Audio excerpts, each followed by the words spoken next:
तो एक कहानी से शुरू करते हैं।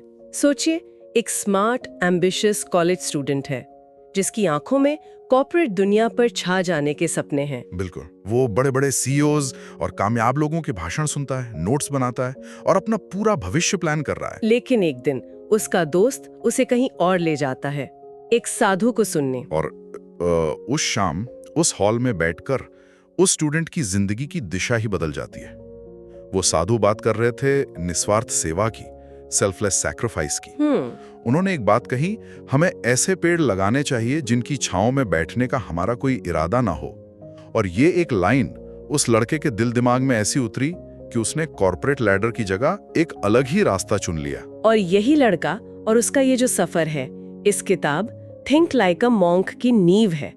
तो आज हम इसी कहानी के सहारे ये समझने की कोशिश करेंगे कि आज की इस तेज रफ्तार दुनिया में एक साधु की तरह शांत और पर्पसफुल मन कैसे पाया जा सकता है। बिल्कुल, और ये कोई सिर्फ फिलॉसफी या आध्यात्मिक बातें नहीं है, इसके पीछे बाकायदा साइंस है।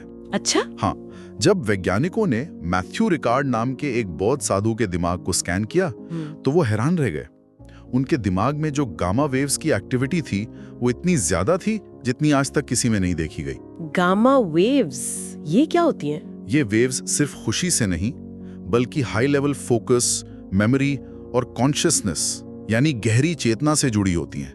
उन्हें दुनिया का सबसे खुश इंसान कहा गया। मतलब ये दिमागी शांति और खुशी ये कोई किस्मत की बात नहीं है, इसे ट्रेन किया जा सकता है। एग्जैक्टली।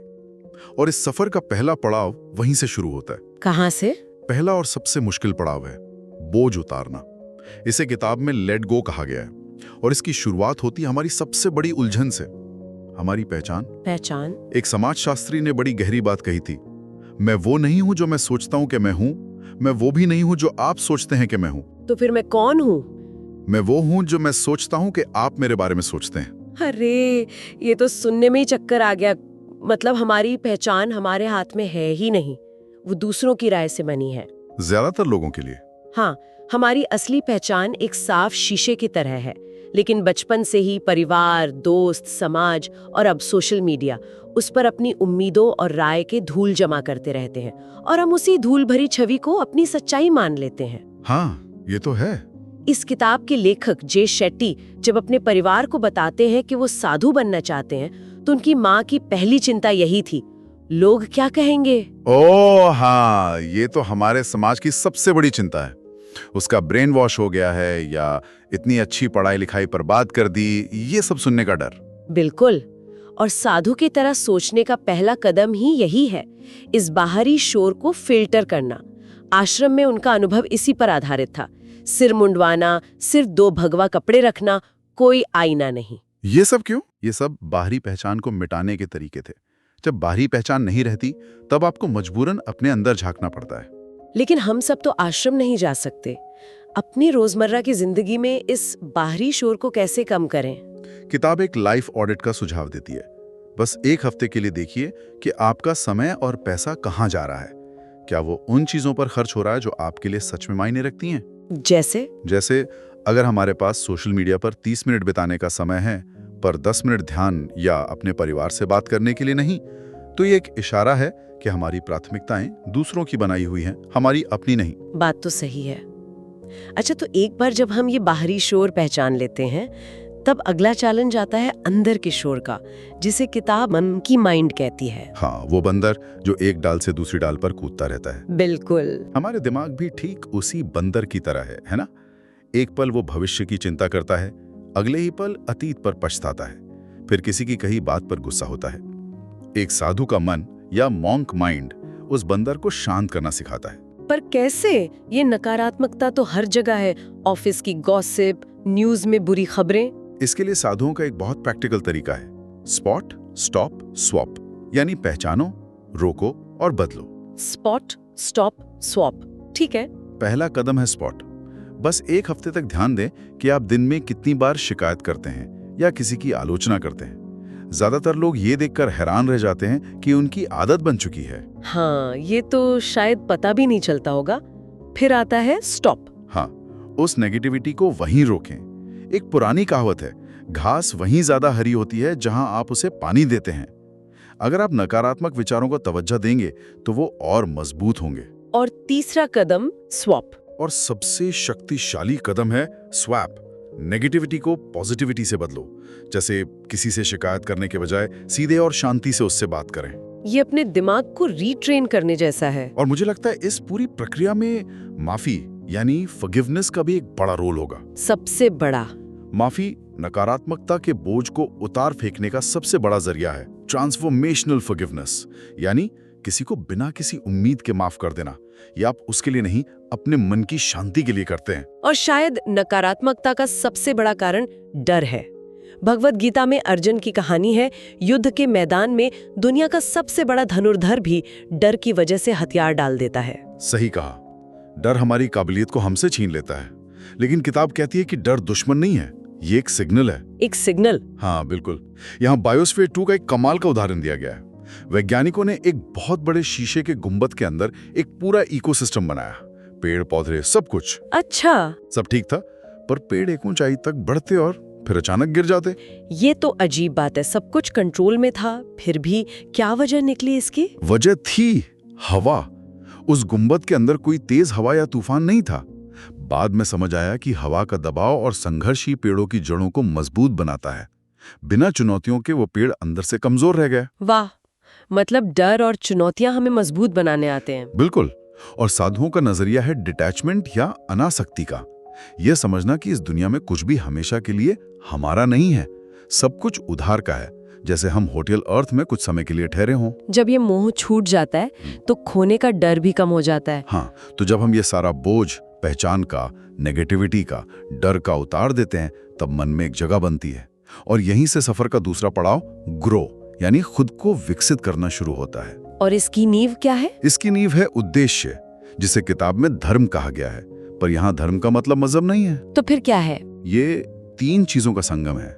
आपकी पैशन, वो काम जिसे आप प्यार करते हैं, आपकी एक्सपर्टीज, वो काम जिसमें आप अच्छे हैं, और यूजफुलनेस, वो काम जिसकी दुनिया को जरूरत है। जब ये तीनों मिलते हैं तब आपको अपना धर्म मिलता है। इसे समझने के लिए कोई कहानी है किताब में? हाँ, बिच्छू की एक बहुत प्रसिद्ध कहानी है।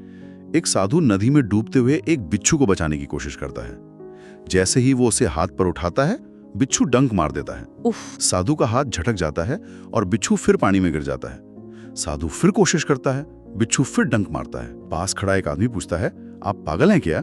जो आपको बार बार काट रहा है उसे क्यों बचा रहे हैं? साधु क्या जवाब देता है? साधु शांति से कहता है, डंक मारना बिच्छू का धर्म है और बचाना मेरा धर्म है। वाह, मतलब मैं उसका धर्म बदलने की कोशिश में अपना धर्म नहीं छोड़ सकता। बिल्कुल।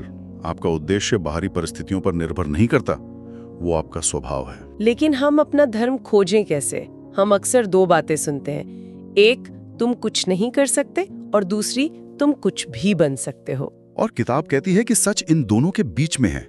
आप वो सब नहीं बन सकते जो आप चाहते हैं, लेकिन आप वो सब बन सकते हैं जो आप हैं। अपने असली स्वभाव को पहचानना जरूरी है। और वो कैसे होगा? इसके लिए किताब में वैदिक व्यक्तित्व के 4 प्रकार या वर्ण की बात की गई है। ये कोई जाति व्यवस्था नहीं, बल्कि स्वभाव को समझने का एक फ्रेमवर्क है। अच्छा, कौन कौन से हैं ये 4 प्रकार? पहले है गाइड या शिक्षक, जिन्हें ज्ञान बांटना, पढ़ाना, सलाह देना अच्छा लगता है। दूसरे हैं लीडर या योद्धा, जो लोगों को प्रेरित करते हैं, व्यवस्था बनाते हैं। तीसरे हैं क्रिएटर या निर्माता, जो बिजनेस बनाते हैं, चीजें ऑर्गेनाइज करते हैं। और चौथे हैं मेकर या कलाकार, जो अपने हाथों से काम करना पसंद करते हैं, जिन्हें स्थिरता पसंद है। तो अपना वर्ण या स्वभाव समझने से हमें ये पता चल सकता है कि हमारे लिए किस तरह का काम सबसे स्वाभाविक होगा। एग्जैक्टली। और एक बार जब उद्देश्य की दिशा मिल जाती है तो सवाल आता है कि उसे रोज की जिंदगी में कैसे उतारें। इसका जवाब है एक सही दिनचर्या, एक रूटीन। हाँ, सुबह की शुरुआत ही पूरे दिन का मिजाज तय कर देती है। अलार्म बजते ही फोन उठाना, ईमेल्स, ये एक बहुत तनाव भरी शुरुआत है। इसकी जगह किताब एक सही दिनचर्या का फॉर्मूला देती है। टाइम। हाँ, टी यानी थैंकफुलनेस, आभार। दिन की शुरुआत किसी छोटी सी चीज के लिए शुक्रगुजार होने से करें। आई यानी इनसाइट, ज्ञान। कुछ मिनट कुछ ऐसा पढ़ें या सुने जो आपको प्रेरित करें। एम और ई। एम यानी मेडिटेशन, ध्यान, बस कुछ मिनट की खामोशी। और ई यानी एक्सरसाइज, व्यायाम, शरीर को जगाना ताकि दिमाग भी पूरी तरह जाग जाए। और एक बात मुझे बहुत अच्छी लगी, लोकेशन में एनर्जी होती है, समय में याददाश्त होती है। इसका क्या मतलब है? इसका मतलब बहुत सीधा है। कोशिश करें कि आप जहां सोते हैं वहां काम ना करें, जहां खाते हैं वहां फोन न चलाएं। इससे उस जगह की एनर्जी उस काम के लिए सेट हो जाती है। और समय में याददाश्त होती है? मतलब अगर आप रोज एक ही समय पर कोई काम करते हैं, जैसे मेडिटेशन, तो धीरे धीरे आपका मन उस समय पर उस काम के लिए खुद तैयार होने लगता है। आदत बनाना आसान हो जाता है। तो हमने बोझ उतारना यानी लेट गो सीख लिया, और फिर अपना उद्देश्य खोजकर उसे आदतों में ढालना यानी ग्रो भी समझ लिया। इस सफर का आखिरी पड़ाव क्या है? अंतिम लक्ष्य है गिव, यानी सेवा करना। जब आप अपनी पहचान, डर और इच्छाओं से ऊपर उड़ जाते हैं तो उसका स्वाभाविक परिणाम होता है सेवा। असली और स्थायी आनंद दूसरों के लिए कुछ करने में ही मिलता है। इसके लिए लेखक ने अपना एक बहुत ही शक्तिशाली अनुभव बांटा है, जब उन्हें और कुछ साथी साधुओं को बिना पैसे के एक गांव में 30 दिन के लिए भेज दिया गया था। हाँ, ये उनके लिए एक बड़ा इम्तिहान था। पहले हफ्ते वे डरे हुए थे। उन्होंने गुजारे के लिए भीख मांगी। मन में शर्म और असुरक्षा थी। फिर क्या बदला? दूसरे हफ्ते उन्होंने सोचा कि भीख मांगने से बेहतर है कि हम लोगों के किसी काम आए। तो उन्होंने गांव वालों के छोटे मोटे कामों में मदद करनी शुरू कर दी और बदले में लोग उन्हें खाना दे देते। ये एक लेन देन का रिश्ता बन गया। हाँ, डर की जगह अब आत्मसम्मान आने लगा था। और तीसरा हफ्ता सबसे अहम था। अच्छा। बिल्कुल। तीसरे हफ्ते तक उन्हें एहसास हुआ कि वे अपनी जरूरत से ज्यादा कमा रहे हैं, और तभी उनकी नजर गांव के उन लोगों पर पड़ी जो उनसे भी ज्यादा जरूरतमंद थे। तो उन्होंने? उस दिन उन्हें असली ज्ञान हुआ। उन्होंने जो कुछ भी कमाया था वो उन लोगों में बांटना शुरू कर दिया। वे लेने वाले से देने वाले बन गए। यही सेवा का सार है। ये कहानी इस बात को दिखाती है कि सेवा कोई दान नहीं है, ये एक मानसिकता है, एक नजरिया है। बिल्कुल। प्रकृति को देखिए, सूरज अपनी रोशनी किसी शर्त पर नहीं देता। पेड़ अपनी छांव के लिए पैसे नहीं मांगते। प्रकृति का कण कण निरंतर सेवा में है। जैसा कि किताब की शुरुआत में कहा गया था, ऐसे पेड़ लगाओ जिनकी छांव में बैठने का तुम्हारा कोई इरादा ना हो। एग्जैक्टली। और जब आप सेवा के भाव से जीते हैं तो डर, शिकायतें और आलोचनाएं अपने आप छोटी लगने लगती हैं। आपका ध्यान अपनी समस्याओं से हटकर दूसरों के समाधान पर चला जाता है। यही इसका सबसे सुंदर पहलू है। सेवा लेट गो और ग्रो को एक साथ ले आती है। जब आप देते हैं तो आप अपने अहंकार को लेट गो करते हैं, और जब आप सेवा करते हैं तो आप इंसानियत के नाते ग्रो करते हैं। तो अगर हम इस पूरी चर्चा को समेटें तो एक साधु की तरह सोचने का ये सफर 3 जुड़ी हुई मंजिलों का है। पहला, लेट गो, अपनी बाहरी पहचान, नकारात्मकता और डर के बोझ को उतार फेंकना। दूसरा, ग्रो, उस खाली हुई जगह में अपने असली उद्देश्य यानी धर्म को खोजना और उसे रोज की अच्छी आदतों से सींचना। और तीसरा, गिव, सेवा के भाव से जीना और ये समझना कि असली खुशी पाने में नहीं बल्कि देने में है। बिल्कुल। और अंत में ये किताब एक बहुत ही गहरा सवाल हमारे लिए छोड़ जाती है।